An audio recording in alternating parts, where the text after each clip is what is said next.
ouvir o Zé e o Francisco falarem e a darem os nomes aos bois, literalmente. Neste caso, aos patos. Sim, e ao mesmo tempo ocorria-me aquela imagem de João Berardo na comissão parlamentar que gerou muito impacto mediático recentemente, estes dias, que eu acho que vai ser uma das imagens que vai marcar provavelmente este ano e provavelmente até esta década. É uma imagem claramente icónica, ilustrativa, paradigmática. Esta imagem justamente paradigmática de uma certa decadência de um regime que tomou conta de Portugal, de donos de Portugal. Mas estava a lembrar-me desta imagem porque eu acho que muitas destas pessoas, ouvindo aquilo que aqui é dito, que são evidências que é importante dizer, mas que são evidências, fazem uma cara muito semelhante a esta. E riem-se, no fundo, porque a maior parte destas pessoas sabem exatamente o que fizeram. Não precisam que lhes digam os árbitros que fizeram aquilo e que antes tinham feito coisas rigorosamente ao contrário, sabem exatamente aquilo que fizeram, sabem quem é que beneficiaram, sabem quem é que prejudicaram e sabem isso tudo.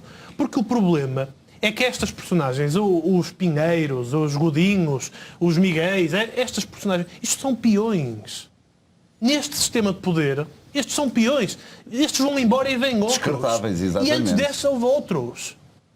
E os Vítores, o Vítor Pereira, não é? Presidente, os Vítores Pereira, os Fontelas, os Ferreiras Nunes, isto são peões num sistema. E isto aqui são, no fundo, a base de uma pirâmide. O Fábio Veríssimo, que o presidente Luís Filipe Vieira perguntava porque é que não apitava e que depois decretou o degredo. E são a base da pirâmide. Podemos e devemos falar deles, fazem parte do cotidiano deste problema, mas sabemos que é exatamente assim, saem uns, entram outros, e isto são, no fundo, as personagens do cotidiano. Mas o problema que há aqui por trás é um problema de fenómeno. Há um problema de fenómeno por trás de tudo isto, que é um fenómeno de cartelização do futebol português. Há um problema de cartelização do futebol português. Há um cartel no futebol português. E isso, aquilo que nós vimos acontecer, por exemplo, no sistema económico do país, na banca, com a ascensão de uma série de personagens, desde Ricardo Salgado, Berardo, que ainda há pouco falávamos, Nuno Vasconcelos, Oliveira e Costa, por aí fora, Vasco Pereira Coutinho, todos esses grandes devedores, onde se inclui, aliás, Luís Filipe Vieira, e que obtiveram grandes benefícios devido a um sistema de poder adulterado e que estava montado a seu favor, os donos de Portugal. No futebol está a acontecer rigorosamente a mesma coisa, com um nome absolutamente incontornável nesse sistema de poder. Há pouco falávamos da base da pirâmide, o topo da pirâmide também tem um nome, Luís Filipe Vieira. Nós temos de falar assim, Luís Filipe Vieira é o topo desta pirâmide. E Luís Filipe Vieira, no fundo, o modus operandi que Luís Filipe Vieira adquiriu ao longo de um percurso no submundo, se preferirem, dos negócios, aplicam-os agora, e tem-nos aplicado ao longo da última década, dos últimos anos, ao futebol. Portanto, a base que o império que Luís Filipe Vieira constituiu no mundo dos negócios é a mesma base do ponto de vista dos princípios morais, do ponto de vista da ética, do ponto de vista dos procedimentos daquele que está a construir no futebol. Vieira é uma pessoa que não tem nada a ver com futebol, diga-se. Aliás, dizem as pessoas próximas ou que foram próximas que não têm particular interesse por futebol. Houve ali uma conjugação de interesses em Alverca entre a sua empresa construtora e o Clube da Terra. Portanto, no fundo é um barão local, é um cacique local como tantos outros. É uma pessoa que está ligada, toda a gente conhece o percurso, está ligada desde a Autopneus da Póvoa, da parceria com o Eduardo Carvalho, dos anos 80 e 90, Hiperpneus, Obra Iverca, e depois constitui este império de que falávamos há pouco, a partida para o mau valor, de uma multiplicidade de empresas. Portanto, como esta imagem ilustra muito bem, na minha opinião, é uma pessoa que está ali, João Berardo, muito falado, Ricardo Salgado, mas no fundo o camarote presidencial da Luz é uma passadeira vermelha para todas estas figuras decadentes e que conduziram o país à ruína. Esta Promovalor é um império no turismo, no imobiliário, no real estate, na compra e venda de terrenos, casas, operações financeiras megalómanas, como sabemos. E depois de tudo isto, seguiu-se mais um negócio como outro qualquer. É o futebol. É o futebol. Que surge numa linha de sucessão de negócios, como um outro negócio qualquer para o qual Luís Filipe Vieira decidiu virar-se.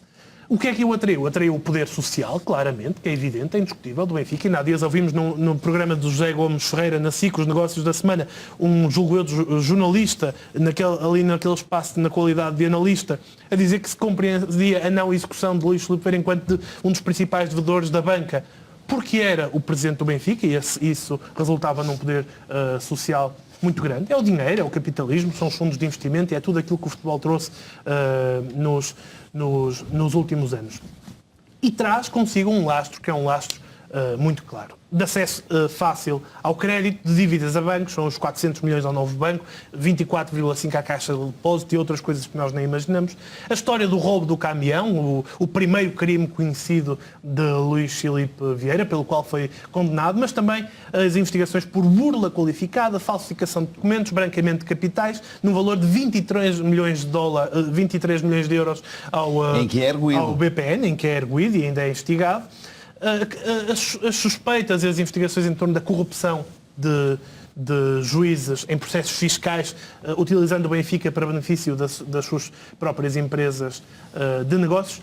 Mas este episódio do roubo do caminhão, que foi uma condenação de 93, não é o primeiro episódio desta vida atribulada, deste fabuloso destino de Luís Filipe Vieira. Porque alguns nos anos 80, há uma história que não é muito conhecida, se calhar a maior parte das pessoas não a conhece, mas no auge dos tempos daquilo que se chama o Gaddafi dos pneus, é uma alcunha que era dada pelos próprios colegas desse setor de atividade, vinha um contentor da Coreia para a Hiperpneus, que era uma das empresas de Vieira, e a certa altura esse contentor é interceptado pela GNR, pela Guarda Nacional Republicana, para fazer uma investigação sobre o quê? Procurava o quê? Droga. Surpresa.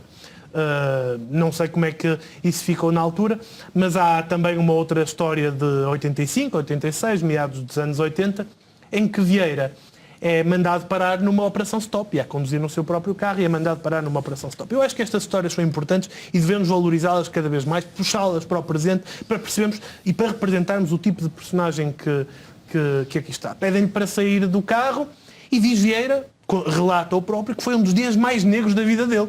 Como aliás é comum, quando paramos numa operação stop, toda a gente acha isto, é um dos dias mais negros da sua vida. Não é, pois não.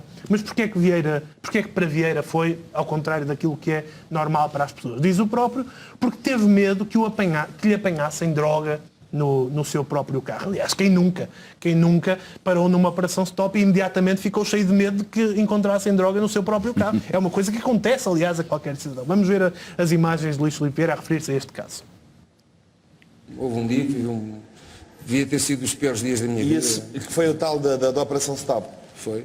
Eu tinha naquela altura, e estava, nessa altura, eu tinha, e estava bem prevenido que não poderia circular sempre com o mesmo carro. E, já o tinham avisado que uma amiga podia-lhe pôr lá um pacotinho e mandar chamar a brigada de trânsito? Onde colocasse o carro tinha o deixar sempre fechado, ou então se fosse numa garagem deixar as chaves nas mãos de alguém de confiança. E é verdade que nesse dia a caminho de casa fui interceptado por uma operação stop e nesse momento teve a percepção? Não, porque achou que era uma armadilha? Não pediram os documentos, só me disseram abram o capão. E pronto, eu aí devia ter sido os dias mais negros da minha vida. Pensei que tinham destruído a minha vida, porque recordei logo, alguém colocou aqui alguma coisa no carro, pronto, e eu não consigo provar o que quer que seja. Pronto. Era uma armadilha. Portanto, o receio de Luís Filipe Vieira era que era uma armadilha, que é uma coisa que acontece, aliás, todos os dias. Colocar-se droga, ainda por cima, um tipo de droga bastante caro para se incriminar a outra pessoa. Uma coisa que todos os dias acontece, como se sabe. Mas isto foi mesmo uma situação absolutamente dramática para Luís Filipe Vieira, como ele desenvolve já a seguir, e eu acho que podemos passar para o próximo vídeo. Mas já agora acaba a história. Qual foi a razão da interseção do carro? Então, depois de... Pronto, eu vivi ali minutos terríveis, não é? Posso lhe dizer que quando fui a tirar a carteira para mostrar os documentos, com os nervos que eu estava, os documentos que a carteira caiu no chão, o próprio GNR não sabia o que é que me havia a dizer, porque, para não dizer que àquela altura chorava convulsivamente, quer dizer, parece que tinha visto perder tudo na minha vida. E depois de muita... Diga-me só que idade tinham os seus filhos na altura. O meu Tiago era muito novo, o meu Tiago tinha cerca de 7 anos. O que torna tudo ainda 7, 8 anos, não tinha mais do que isso. Torna tudo mais violento, não é? Era, foi bastante complicado. E afinal, a razão... Afinal é que tinham sido cerca de não sei quantos carros foram roubados em Espanha e andavam à procura desses. Precisamente da mesma cor do seu, não é? Era da cor, eram todos vermelhos. Que alívio, não é? Que alívio, afinal era só por causa Não era da dos branca, carros era roubados. do carro Não é? vermelho. Pá, isso de facto foi uma sorte, porque o homem já estava a chorar. Já estava a chorar porque achava que ia ser apanhado com droga no carro, mas só porque o tinham armadilhado e tinham posto lá uns pacotes. Quem não chora numa operação stop? Claro. Exato. Toda a gente chora numa operação stop. Eu é acho normal. que Luís Filipe Vieira foi chorar para o Conselho de Arbitragem também, porque quem não chora não mama, né? É assim que se costuma dizer, não é? Mas quem não teve a mesma sorte de Luís Filipe Vieira foi quem? O seu motorista. Não teve tanta sorte, porque quando foram ao carro do seu motorista, José Carriço, não era por causa de carros roubados, era mesmo por causa de tráfico de droga. E quem é que era o seu motorista, José Carriço? Vamos lá ver. Gostava só que nos dissesse mais ou menos que tipo de convidados e que categoria de convidados temos ali na primeira fila, porque eu sei que é uma gente que funciona como seu braço direito, braço esquerdo, pessoas em quem tem muita confiança. Talvez fosse uma boa altura de os cumprimentarmos. Ali está o Orlando, que é o meu secretário, está o Luís Lemos, está o António Cunha Vaz, que são os homens da comunicação, está o Domingos Soares de Oliveira, que é o Presidente da Comissão Executiva do Benfica e administrador de algumas empresas nossas. Posso diria que é hoje, efetivamente, o meu braço direito, ou o braço direito da direção do Benfica. E penso que não está aqui mais ninguém, só se Passou a noite toda a levar na cabeça. e depois está ali um homem que não estava aqui a ver, que é aquele que matura as minhas madurezas diariamente, que é um motorista, o Zé, e estão ali as nossas glórias. Um homem que não estava aqui a ver, que é aquele que matura as minhas madurezas diariamente, que é um motorista, o Zé. É este aqui mesmo, é o chamado Zé do Benfica, que depois não passou a não ter nada a ver com o Benfica, como o próprio nome indica, e é o homem que atura diariamente Luís... aturava diariamente Luís Filipe Vieira. Está preso, não é? Que foi também um motorista, provavelmente o motorista mais bem pago deste país. Se tivesse sido envolvido agora no conflito recente da greve dos motoristas, certamente ficaria logo resolvido, porque informações que circularam por aí indicavam que era de facto um motorista que recebia um salário principesco para as funções que desempenhava, e no dia 23 de julho de 2015, na A1, teve o azar que Luís Filipe Vieira não teve e foi apanhado com 9,5 kg de cocaína. E foi descoberta uma rede de importação que teve vários outros movimentos identificados, todos eles interceptados pouco tempo antes, que totalizavam no total 45 quilos e 400 gramas, o que significa em cocaína nada mais nada menos do que 10,4 milhões de euros. Não é pouca coisa. 10,4 milhões de euros é de facto muita coisa. O que é que levantou a suspeita? Foi um corrupio de brasileiros e colombianos no Estádio da Luz, a partir da famosa Porta 18, depois deu nome à operação, e que de facto levantou muita... Era onde se planeavam as operações de importação deste famoso produto. O Benfica apressou-se a dizer que não era funcionário, era um ex-funcionário. É mentira, o próprio Ministério Público confirmou que só foi despedido 8 dias depois de ser detido. E qual é que era, no fundo, o mecanismo desta rede? Vou citar a imprensa da altura. A investigação da PJ durou 8 meses, centrou-se no Zé do Benfica, cujo plano, segundo a acusação, assentava no transporte de droga e na sua entrada em Portugal, através do aeroporto Francisco Sá Carneiro, onde a rede possuía contactos com acesso às bagagens e com capacidade para retirar sem controlo alfandegário. Portanto, tinha no fundo contactos dentro do pessoal do aeroporto que permitia retirar bagagens sem que elas passassem no controle alfandegário, onde eventualmente este material pudesse ser identificado. E, estranhamente, Carriço, desde a primeira hora, assumiu todas as culpas e todas as responsabilidades. Nunca contestou de forma alguma a acusação do Ministério Público. E até explicou em tribunal com muito detalhe o mecanismo de funcionamento da rede em que estava envolvido. Foi de uma amabilidade invulgar perante a Justiça, foi uma sorte, aliás, para a Justiça portuguesa contar com um acusado tão solícito na disponibilização de informação. Quem estaria por trás desta rede, se era o próprio, é estranho um motorista ter possibilidade de estar numa rede que envolve milhões e milhões de euros, quem estaria por trás nunca se sabe. O próprio advogado do seu comparsa, do seu colega que foi também preso na altura, José Seco, disse mais ou menos, ou levantou mais ou menos as mesmas dúvidas durante o julgamento. Disse, aliás, que era aceitável uma condenação, perto do limite mínimo, mas questionou o facto da investigação não ter chegado à origem da droga. Cito o próprio advogado do seu companheiro. Por fim, esta informação que recolhi do blog o Povo.pt, as pessoas que ainda não atentas a isto certamente conhecem, é um blog que eu recomendo porque tem muita informação coligida e muito bem organizada, traz-nos uma história que pode ser consultada, eu consultei ainda hoje, de um funcionário da Ground Force que tinha convite permanente. Ground Force, para quem não sabe, é uma empresa de logística de terra dos aeroportos, que opera nos aeroportos portugueses, é a maior de todas, opera com a TAP, por exemplo, com todos os voos que vêm do Brasil, que vêm dos Estados Unidos, da Colômbia, do Panamá, enfim, desses voos mais longos. A Portway é uma companhia de voos e de companhias aéreas mais europeias e mais curtos. E, no fundo, a Ground Force tinha um convite permanente na private list de Luís Filipe Vieira no Estádio da Luz, o que é uma coisa também extremamente vulgar, como todos sabemos. Provavelmente tudo fruto de uma enorme coincidência, não tenho dúvidas. E quando Domingos Soares de Oliveira estranhou e perguntou quem seria, no fundo, aquela personagem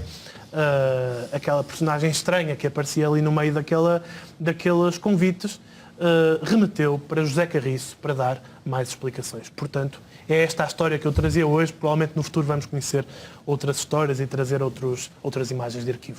Muito bem, já estamos perto do... Deixa-me só dizer uma coisa, para retomar, é rápido.